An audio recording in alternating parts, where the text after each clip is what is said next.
karena sikap suami saya yang sebegitu,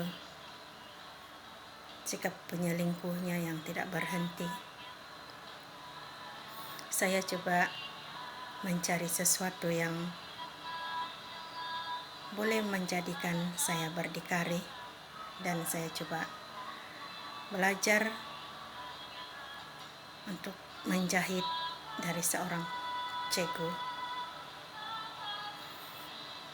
Karena saya pikir dengan melakukan sesuatu yang saya minati,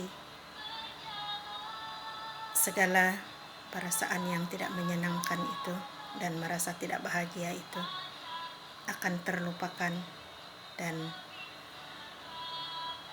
tidak akan terlalu memikirkan masalah rumah tangga yang bertahun-tahun itu tidak pandai selesai.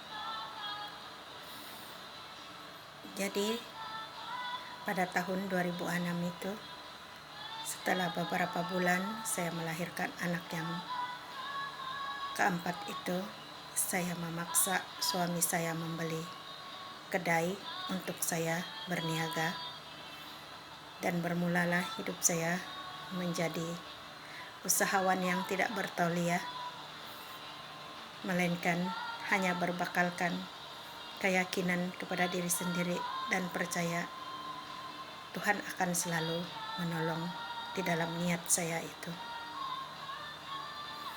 Karena krisis kami yang besar pada tahun itu, saya membuat perjanjian dengan suami saya. Saya mengatakan jika dia tidak boleh berhenti dari sikapnya, maka uruslah kau dirimu sendiri. Saya tidak mau urus makan minum kau atau apapun. Pandai-pandailah, mau makan cari makan sendiri, sebab saya akan sibuk dengan kerja saya dan urus anak-anak saya. Pergi sekolah, antar, ambil, itulah pekerjaan saya. Suami saya tidak membantah, dan dia membelikan juga saya kedai yang saya minta itu. Syukurlah, hatinya masih murah. Jadi hidup saya pun bermula dengan kesibukan duniawi. Siang saja, pagi saja antar anak pergi sekolah. Karena dua sisi, pagi petang, dan karena anak saya yang keempat itu masih kecil, memang teramat sibuk, dan saya tidak masa mau pikir apa yang suami saya lakukan di luar rumah. Tapi hidup kami masih berjalan seperti biasa sebagai suami istri. Dan pernah juga beberapa kali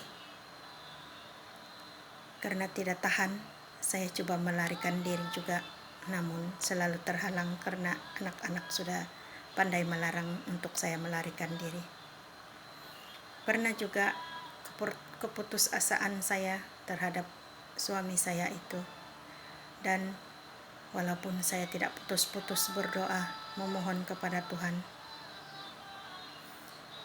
meminta kebenaran daripada sikap suami saya itu, dan sepertinya Tuhan tidak mengindahkan doa-doa saya. Jadi satu ketika itu, sebagai manusia tanah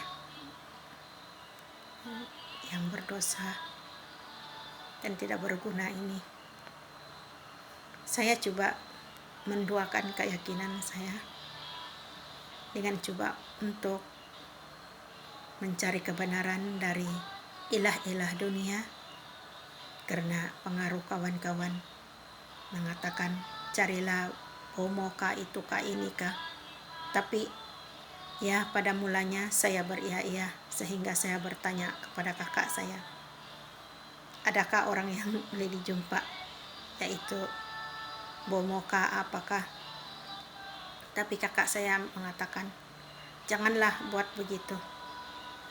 Dan ya, saya patuh juga apa yang dia cakap, dan hati saya berbalik kepada Tuhan. Dan itulah pertama kalinya dalam hidup saya mencari ilah dunia, karena teruji dengan ketabahan dan ketekunan untuk berdoa memohon kepada Tuhan.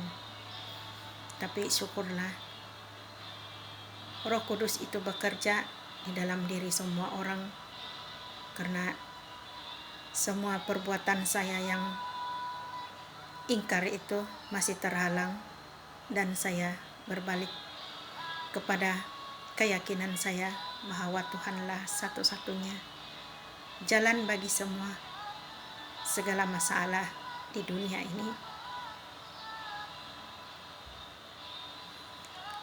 Dan saya meneruskan kehidupan rumah tangga saya walaupun krisis-krisis tidak pernah berhenti. Dan karena krisis yang tidak pernah berhenti itu, saya menjadi lebih keras hati dan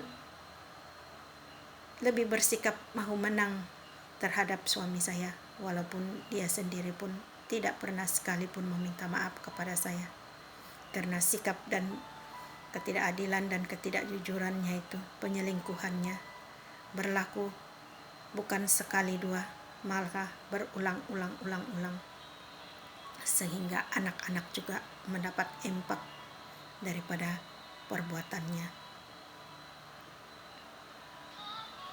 Dan begitulah sehingga saya coba tetap meneruskan hidup di dalam